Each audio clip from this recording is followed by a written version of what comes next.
Halo, berjumpa kembali dengan saya Tantan di kanal Tekstur, Taxation Literature. Saluran informasi perpajakan yang selalu menyediakan informasi perpajakan yang selalu terupdate buat para sobat dan bestie semua. Dan saya berharap para sobat dan bestie semua dalam kondisi sehat karena kesehatan merupakan anugerah penting bagi kita agar tetap bisa beraktivitas.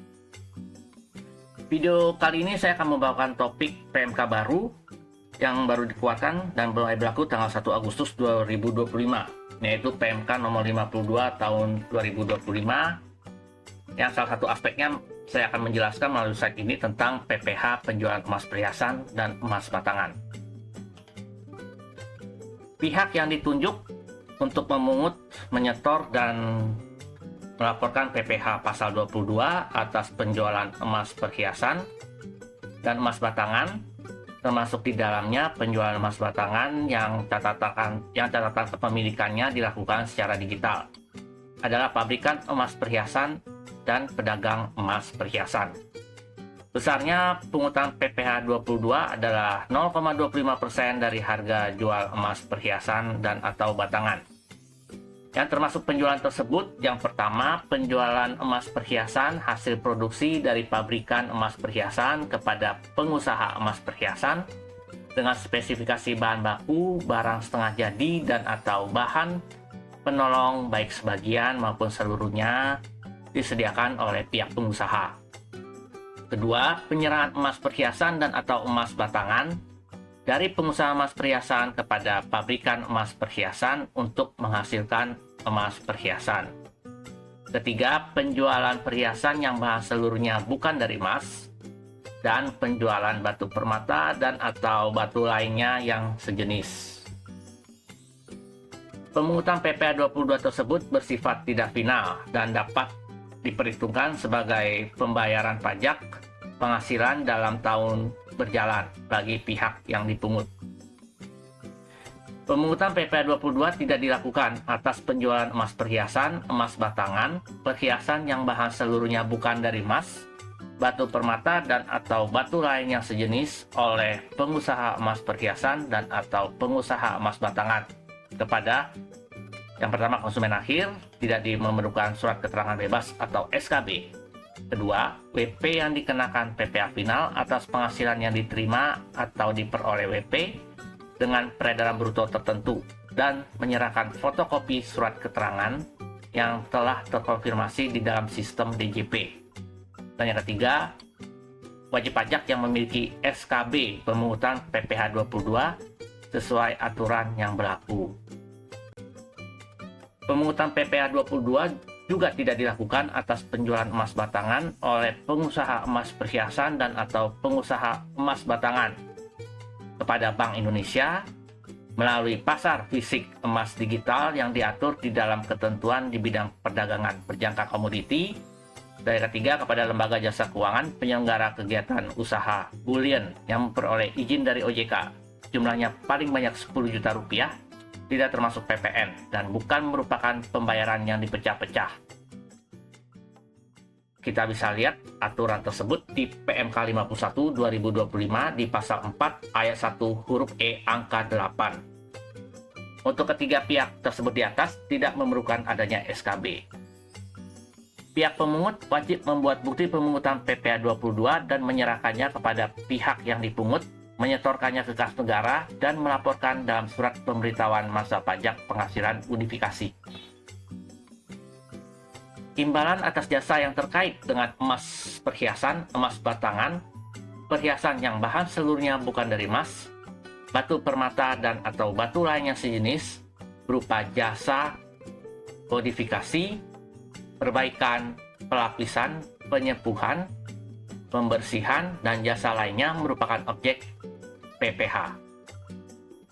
Imbalan sebagaimana dimaksud di atas yang diterima atau diperoleh wajib pajak orang pribadi dalam negeri dipotong PPh 21. Jika wajib pajaknya badan dalam negeri dan bentuk usaha tetap dipotong PPh 23. Apabila imbalan tersebut diberikan dalam bentuk natura berupa emas perhiasan, emas batangan, perhiasan yang bahan seluruhnya bukan dari emas, batu permata dan atau batu lainnya sejenis, tidak dilakukan pemungutan PPh 22. Pemotongan pajak penghasilan atas imbalan tersebut tidak dilakukan dalam hal wajib pajak yang menerima atau memperoleh imbalan jasa tersebut. Yang pertama merupakan wajib pajak yang dikenakan PPh final atas penghasilan yang diterima atau diperoleh wajib pajak yang memiliki peredaran bruto tertentu dan telah menyerahkan fotokopi surat keterangan yang telah terkonfirmasi dalam sistem DJP. Kedua, memiliki SKB pemotongan PPh 21 dan atau PPh 23 sesuai ketentuan yang berlaku. Untuk lebih memahami aturan tersebut, kita ilustrasikan dalam contoh soal sebagai berikut. PT Abau merupakan pabrikan emas perhiasan dan Tuan Bimbang merupakan pedagang emas perhiasan. Kedua pihak tersebut tidak memiliki SKB. Oktober 2025, PT Abau melakukan penyerahan emas perhiasan yang pertama, penyerahan emas perhiasan produksi sendiri kepada Tuan Bimbang dengan harga jual 1 miliar rupiah, sehingga PPh 22 yang dipungut PT Abau sebesar 0,25% dikali 1 miliar rupiah sama dengan 2,5 juta rupiah. Kedua, melakukan penyerahan emas perhiasan produksi sendiri kepada konsumen akhir dengan harga jual 500 juta rupiah. PT Abau tidak melakukan pemungutan PPh 22 karena pembeli adalah merupakan konsumen akhir. PT Abau wajib membuat bukti pemotongan PPh 22 dan menyerahkannya kepada Tuan Bimbang. Selain itu, PT Abau juga wajib menyetorkan dan melaporkan pemungutan PPh 22 dalam surat pemberitahuan masa pajak penghasilan unifikasi masa pajak Oktober 2025. Contoh berikut. September 2025, Tuan Indira melakukan perbaikan gelang emas perhiasan. Saya ulangi, Tuan Indira melakukan perbaikan gelang emas perhiasan milik Tuan Bondang. Atas jasa perbaikan tersebut, Tuan Indira mengenakan jasa sebesar 5 juta rupiah. Tuan Bondang berstatus sebagai pemberi kerja yang mempekerjakan beberapa orang pegawai, sehingga Tuan Bondang merupakan pemotong pajak PPh 21. Atas pemotongan PPh tersebut, Tuan Bondang wajib membuat bukti pemungutan PPh 21 dan menyerahkan kepada Tuan Indira. Tuan Bondang juga wajib menyetor dan melaporkan PPh 21 di dalam surat pemberitahuan masa pajak PPh 21 dan atau PPh 26 untuk bulan September 2025.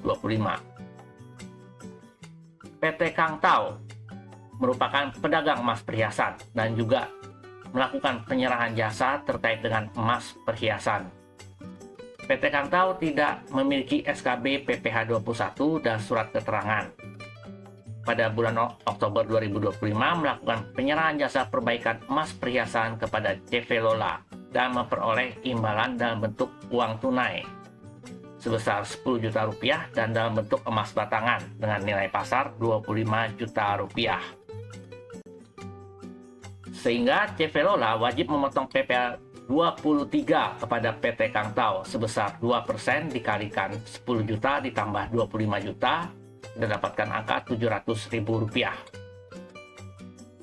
CV Lola tidak melakukan pemungutan PPh 22 kepada PT Kang Tao atas imbalan jasa yang diserahkan dalam bentuk emas batangan. CV Lola wajib membuat bukti pemotongan PPh 23 dan menyerahkan bukti pemotongan tersebut kepada PT Kang Tao.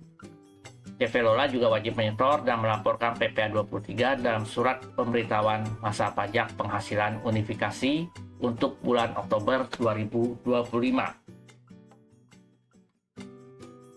Hal yang penting juga di sini, untuk kita bisa memahami aturan di PMK 52 tersebut, kita juga harus merujuk di PMK sebelumnya, yaitu di PMK 48 tahun 2023. Karena PMK tersebut di pasal-pasalnya tidak seluruhnya dirubah secara total.